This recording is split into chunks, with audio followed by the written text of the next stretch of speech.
Welcome to our flipped instructional session on Unit 2, Lesson 3, Cave Paintings. What do we know about Lascaux?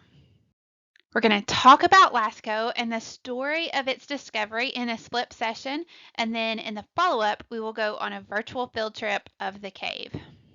So what is Lascaux? It is the most famous and complex cave with impressive and artistic creations of Paleolithic humans. The cave was discovered on September 12, 1940, in Lascaux, France, by four kids and their dog. So let's meet them. So here are the boys and the dog, Marcel, Jacques, Georges, and Simone, and of course we have Robot. The story of how the boys found the cave is really interesting. Versions of the story differ in detail, but the story goes that Marcel, Jacques, Georges, and Simone came across a hole in the ground in the woods near the village of Montignac in the Dordogne region of southwest France. So whether the boys had a dog with them called Robot and possibly he chased a rabbit into the hole, that part is uncertain. There's another version that says that Marcel found the hole on September 8th and then took the other three back with him on the 12th. So, whichever version is true, the boys found a hole in the ground. Now, they knew that there was a local story about a secret tunnel that led to buried treasure, and the boys thought that this might be it. So, after dropping stones into the hole to get an idea of how deep it was, one by one, they went cautiously down into what proved to be a narrow shaft. It led down 15 meters, which is nearly 50 feet, to a cave whose walls were covered with astonishing paintings. Marcel said that later that going down the shaft was terrifying. If you can imagine going down 50 feet and you don't know what you're really going down, and I can imagine that that would be terrifying. But that the paintings were a cavalcade of animals larger than life that seemed to be moving.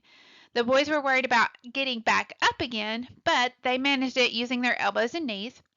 Tremendously excited, they promised each other to keep their discovery a secret, and they explored it again the next day. After that, they decided that they would show it to some friends for a tiny admission fee. And look at this picture from National Geographic. It is quite amazing. And so this is what they would have found. At the bottom of the shaft, they found a cavern 100 feet long and 20 feet wide, painted with layers of animals that pranced to life as if freshly conceived across the ceiling of the great hall of the cave. This would become known as the Sistine Chapel of the Paleolithic. So once the boys started charging a tiny admission to see the cave, the news quickly spread, and so many people came to see the cave that the boys consulted their schoolmaster, Leon Lavelle, who was a member of the local prehistory society. He suspected that it was a ruse to trap him in the hole, but he went cautiously down and he saw the paintings and he immediately felt sure that they were prehistoric. And so he insisted that no one must be allowed to touch them and that they must be guarded against vandalism. So the youngest of the boys, Marcel, who was 14, persuaded his parents to let him pitch a tent near the entrance to keep guard and to show visitors around. It was the start of a commitment to the paintings which lasted until his death in 1989. So word of this discovery reached the Abbé Burriel, an eminent prehistorian who vouched for the painting's authenticity, and the sensational news spread through Europe and the rest of the world. And in 1948, the family that owned the land organized daily tours that eventually brought thousands of visitors every year to see for themselves. So here's a picture of two of the boys with their teacher Lavelle and the paleontologist Abu Burrell. And this is after the cave opening had been greatly widened. So you can see that opening has been widened quite a bit, and you can see where they're standing just how narrow it actually was. There were more paintings in galleries that led off the main cave, and they confirmed previous discoveries, which had showed that, unlike other animals, the first human beings believed in religion, magic, and art. They buried their dead formally with equipment for another life, and they had believed in a great mother goddess, the source of all life, and they seemed to have a deep sense of numinous, of something outside human beings that is powerful, mysterious, and uncanny. The paintings conveyed all of this. They dated to about 15,000 BC, and though they may have been created over a longer period than formerly realized, they show bulls of the now extinct aurochs species, oxen, horses, stags, as well as arrows and traps. Early humans were hunters, and one of the purposes of the paintings may have been to bring about successful hunting in real life. There is a figure of a man with a bird's head, perhaps a shaman who carried out rituals in the cave. Recent theories link some of the paintings with constellations in the sky, including Pleiades and Taurus, or connect them with ritual dancing, which can induce trances and cause visions. The thousands of visitors to Lascaux did not mean to harm the paintings, but they did, simply by breathing on them. The occasional visitor fainted because the atmosphere was so thick, and condensation began to form on the walls and the ceilings, and so moisture started to run down the paintings, and lichens and mold developed. High-powered lighting added to the damage, and the paintings began to fade. So Lascaux was closed to the public in 1963 by the French Minister of Culture, André Malraux, and only experts were allowed in. A replica of the site was built close by for the public in 1983 and draws 300,000 visitors a year.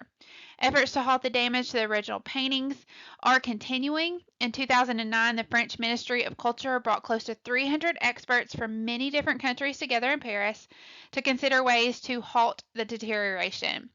Their recommendations were published in 2011, but misgivings about the site have not been allayed. So here's just a picture showing how the atmosphere drastically changed, because soon 1,200 visitors a day were going through the cave, and every time they breathed, what they expelled was wreaking havoc on its wonders. So the atmosphere began to change drastically. It caused mineral deposits to form on the paintings. And so to solve that problem, the custodians installed new climate controls, but that proved to have disastrous results, because a virulent mold began to grow on the interior of the cave, threatening in a matter of days to destroy the paintings that had existed in silence for 20,000 years. So, cave authorities poured 4 tons of quicklime on the cave floor, raising the temperature rapidly, and that caused moisture to condense on the walls and wash away some portions of the paintings. Lascaux remains off limits today, and only a handful of scientists and scholars get permission to enter the cave each year. Destruction seems to have stabilized, and lessons learned from the modern damage to Lascaux govern archaeological practices strictly today. So, to accommodate for our desire for the amazement, authorities funded the creation of the exact replica of 2 of the rooms of Lascaux, 200 yards from the original cave. So you can now visit the replica a few hundred yards away. So I love that story, how these boys, just normal boys, roaming around, found this amazing cave. And it just kind of inspires in you, what can you find? You could find the next historical wonder. So we're going to get a chance to visit the cave. We're going to get to roam the rooms of the Cave of Lascaux virtually and explore the paintings. And when you come to class and we take a look at the cave, I want you to look closely at the paintings and answer some questions. So we're just going to pre-read the questions, and then I'll see you in class and we'll visit the cave. So as we're visiting, think about what type of materials did the early men use to paint on the walls of the cave? What colors were used in their cave art? And why do you think these colors were used? What are the subjects of the cave paintings and why? Also, think about if these pictures are realistic or abstract, and what does that tell you about how early man could think? What do these paintings tell us about the lives of early humans? What's something that you would illustrate if you were creating your own cave painting for modern life? So I can't wait to see you in our flipped follow-up to visit the cave. We'll have a lot of activities and web tours. So I will see you on the flip side. Look for the flip follow-up session in your Class Connect schedule and attend that live session to visit the cave. You can also attend Help Lab sessions for extra support with any questions you have. Have fun.